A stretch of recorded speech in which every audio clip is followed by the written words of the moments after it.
करीब 160 मिलियन सालों तक राज करने के बाद जब डायनासोर अपने अंत की तरफ बढ़े तो आजादी जिसके पास आई वो थे मैमल्स। डायनासोर जैसे बड़े जानवर के आगे इन छोटे छोटे प्राणियों का अस्तित्व लगभग मिट चुका था। लेकिन भले ही यह छोटे प्राणी डायनासोर का मुकाबला नहीं कर सकते थे, लेकिन आने वाले समय इनके लिए बेहद ही सुकून और शांति भरा होने वाला था। आज से करोड़ों साल पहले पृथ्वी पर सबसे बड़े जीव यानी डायनासोर का राज था। यह समय पृथ्वी के अस्तित्व का मध्यकाल समय चल रहा था। चारों ओर सिर्फ डायनासोर ही दिखाई दे रहे थे। इनके सामने बड़े बड़े जानवर भी जाने से डरते थे, लेकिन आज के युग में केवल डायनासोर के अवशेष ही पाए जाते थे। डायनासोर पृथ्वी पर अब तक के सबसे बड़े रेप्टाइल्स माने जाते हैं। साइंटिस्ट बताते हैं कि आजकल के उड़ने वाले मामूली से पक्षी डायनासोर के किंगडम से रिलेट करते हैं। हमें फॉसिल से उनके एग्जिस्टेंस के बारे में पता चलता है। वैज्ञानिकों की हमेशा से इस जीव में काफी ज्यादा दिलचस्पी रही है, लेकिन 1993 में फिल्म जुरासिक पार्क के रिलीज होने के बाद आम लोगों में भी इस जीव के बारे में जानने की ललक बढ़ गई। आपको बता दें कि डायनासोर की उत्पत्ति आज से 23 करोड़ साल पहले हुई थी। लगभग 16 करोड़ वर्षों तक पृथ्वी पर रहने के बाद आज से 6.5 करोड़ साल पहले डायनासोर लुप्त हो गए थे।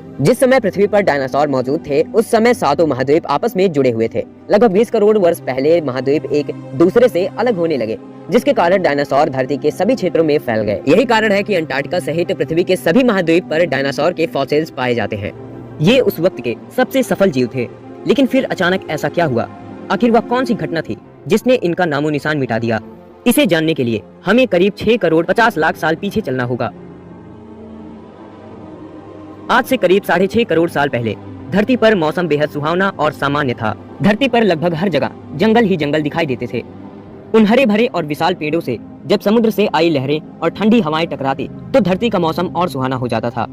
लेकिन इन्हीं सब के बीच विशाल डायनासोर इसी वातावरण में अपनी मस्त जिंदगी बिता रहे थे। उस वक्त इन डायनासोरों से कोई टक्कर ले ऐसा कोई भी नहीं था। यानी हम कह सकते हैं कि उस वक्त धरती पर रहने वाले जीवों में सबसे ज्यादा खतरनाक और ताकतवर जीव डायनासोर ही थे। करोड़ों सालों से ये विशालकाय जीव बड़े ही आराम से अपने जीवन को बिता रहे थे, लेकिन उन्हें क्या पता था कि वो एक भयंकर तबाही का शिकार होने वाले हैं। सभी डायनासोर की प्रजाति जब अपना जीवन सुकून से बिता रहे थे तब 10 करोड़ साल पहले ही इनकी किस्मत लिखी जा चुकी थी। डायनासोर पृथ्वी पर 16 करोड़ साल से अधिक समय तक जीवित थे। अगर हम इंसान की बात करें तो डायनासोर के कंपैरिजन में इंसान सिर्फ 0.1% ही अभी तक धरती पर जीवित है। जिस समय डायनासोर पृथ्वी पर जीवित थे उस समय को मेसोजोइक एरा कहा जाता है। मेसोजोइक को 3 पार्ट में अलग किया गया है, ट्रियासिक, जुरासिक और क्रीटासियस। इनका कोई एग्जैक्ट प्रूफ तो नहीं है, लेकिन साइंटिस्ट के अनुसार डायनासोर का उम्र करीब 200 साल तक होता था। पहले छोटे आकार के डायनासोर अस्तित्व में आए और बाद में बड़े आकार के। वैसे तो डायनासोर का शरीर काफी ज्यादा बड़ा होता था, लेकिन उनके दिमाग का आकार इंसानी बच्चे से भी छोटा होता था। छोटे आकार के डायनासोर की ऊंचाई 4 से 5 फीट और बड़े डायनासोरों की लंबाई करीब 50 से 60 फीट की होती थी। ऐसा माना जाता है कि डायनासोर की 2400 से ज्यादा प्रजातियां पाई जाती थी, जिनमें से कुछ प्रजातियों में उड़ने की क्षमता भी थी। सांप और छिपकली की तरह डायनासोर भी अपने खाल को उतारते थे। डायनासोर 20 मील प्रति घंटा की रफ्तार से दौड़ सकते थे।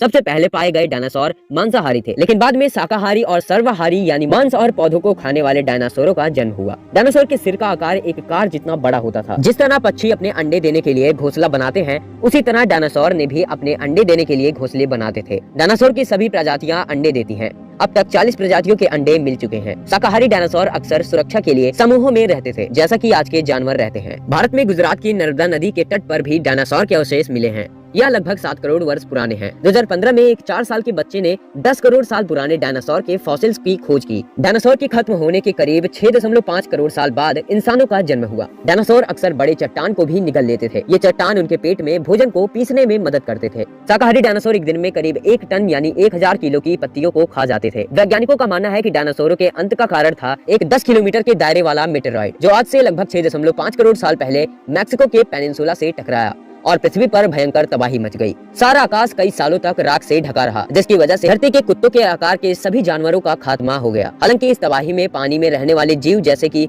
शार्क, जेलीफिश, मछली, पक्षी, कीड़े, सांप, कछुए और छिपकली और मगरमच्छ जैसे जानवरों की प्रजातियां बच गई। ये मेटेरॉइड माउंट एवरेस्ट से बड़ा और 460 ट्रिलियन टन भारी 20 किलोमीटर प्रति सेकंड के रफ्तार से अर्थ से टकराया, तो उसका इम्पैक्ट इतना जबरदस्त था कि उस जगह पर एक 150 किलोमीटर वाइड और 20 किलोमीटर गहरा गड्ढा बन गया, जिसे आज हम चिक्सुलव क्रेटर के नाम से जानते हैं। आपको बता दें कि ये इतना गहरा था कि इसमें एक के ऊपर एक 24 बुर्ज खलीफा समा जाए। मनुष्य सभ्यता के आदिकाल से ही यह सोचता आया है कि धरती पर जीवन कहां से आया, आखिर ये तरह तरह के जीव जंतु कैसे बने।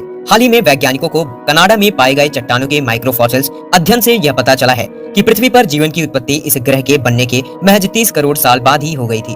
हमें 30 करोड़ साल भले ही बहुत ज्यादा लगे, लेकिन जियोलॉजिक टाइम स्केल पर यह पलक झपकने के बराबर है। हालांकि इंसान धरती पर कहां से आए, ये एक ऐसा सवाल है जिसका किसी के पास कोई सटीक जवाब नहीं है। वैज्ञानिक भी अलग अलग थ्योरीज बताते हैं, लेकिन वो भी इंसानों के उत्पत्ति के बारे में सही नहीं बता पाते। धरती पर जीवन की शुरुआत और उसके एवोल्यूशन को लेकर कई सारी थ्योरीज मौजूद हैं, जिस पर लोग अपने अपने ग्रंथों के अनुसार विश्वास करते हैं। वैज्ञानिक रूप से देखा जाए तो धरती पर जीवन की शुरुआत बैक्टीरिया के रूप में हुई थी, जो बीतते समय के साथ साथ विकसित होते चले गए और धीरे धीरे मानव रूप में परिवर्तित हो गए। लेकिन ह्यूमन एवोल्यूशन की प्रक्रिया भी इतनी आसान नहीं थी जितना आप और हम समझते हैं। हालांकि आज तक अधिकतर लोगों को यही लगता है कि इंसान का जन्म बंदर से ही हुआ है, लेकिन यह कोई जरूरी नहीं है कि इंसान का जन्म बंदरों से ही हुआ है, क्योंकि आज तक स्पष्ट रूप से यह पता नहीं चल पाया है कि पृथ्वी पर इंसान का जन्म कैसे हुआ। धरती पर जीवन की शुरुआत पर अलग अलग थ्योरीज मौजूद हैं, जिसमें से डार्विन थ्योरी एवोल्यूशन को सबसे ज्यादा प्रेफरेंस दी जाती है, जिसमें हमें ये बातें पता चलती हैं कि जीवन का शुरुआत सबसे पहले कहाँ हुआ था। दरअसल डार्विन थ्योरी के अकॉर्डिंग जीवन का शुरुआत धरती पर सबसे पहले समंदर के बड़े बड़े महासागरों में हुआ था, जिसके बाद वहाँ से जीवन की शुरुआत कई सारे अलग अलग जीवों के एवोल्यूशन के साथ शुरू हुआ। बैक्टीरिया से मछलियों का जन्म हुआ, फिर मछलियों के अलग अलग प्रजातियों में किसी एक ने जमीन पर आकर मैमल्स जैसे जीवों के उत्पत्ति का शुरुआत किया। फिर ये जीव कई सारे अलग अलग जीव में विकसित होने लगे, जो हर समय और कंडीशन के साथ साथ अपने आप को लगातार बदलते गए, और इस तरह एनिमल किंगडम की शुरुआत हुई। लेकिन एनिमल किंगडम के साथ साथ कहीं न कहीं उसी वक्त कुछ ऐसे भी जीव अपने आप को विकसित कर रहे थे, जो बंदरों के रूप में हमारे पूर्वज अस्तित्व में आए थे, जो कई करोड़ों सालों के बाद एवोल्यूशन करने के बाद हम यानी इंसान बने। वहीं दूसरे थ्योरीज के अकॉर्डिंग धरती पर जीवन पहले महासागरों में नहीं विकसित हुआ, बल्कि उनका मानना है कि धरती पर जीवन कभी विकसित ही नहीं हुआ था। धरती पर जीवन किसी दूसरे ग्रह या दूसरी गैलेक्सी से हमारे पृथ्वी पर आया है। इस थ्योरी में यह भी बताया गया है कि धरती पर जीवन अपने आप विकसित नहीं हुआ है, बल्कि दूसरे लोगों के द्वारा हमारा जीवन धरती पर बसाया गया है। हालांकि बात फिर वहीं पर घूमकर आ जाता है कि अभी तक हमारे हाथ ऐसी कोई ठोस सबूत नहीं है जिससे ये कंफर्म हो सके कि जीवन कब और कैसे विकसित हुआ।